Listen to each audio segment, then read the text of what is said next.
Isa na ang naiulat na nasawi sa gitna ng patuloy na umiigting na gyera sa Middle East.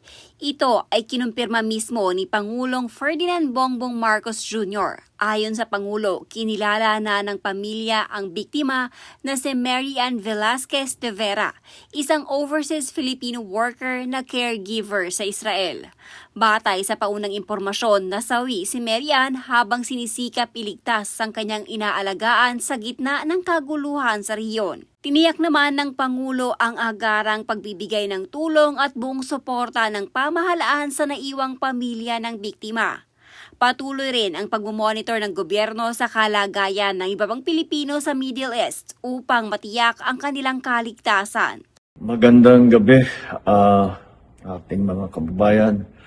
Ikanalulungkot ko na meron po tayo natanggap na report na meron na pong casualty na Pilipino dito po sa gera na nangyayari sa Middle East. Na-report po sa atin ay namatay po ang isang Mary Ann Velasquez de Vera na tigang Pangasinan. Siya po ay isang caregiver sa Israel na tinutulungan ang kanyang alaga para dalhin sa bomb shelter, ngunit hindi na po nakaabot sa bomb shelter at inabutan na sila bago sila nakarating. Siya ay namatay dahil tinamaan ng shrapnel ng mga bumagsak na bomba. Na-identify na po siya ng kanyang asawa na isang OFW din na nagtatrabaho sa Israel. Lahat po ng tulong na kakailanganin ng kanilang pamilya ay ihahatid ng ating pamahalaan.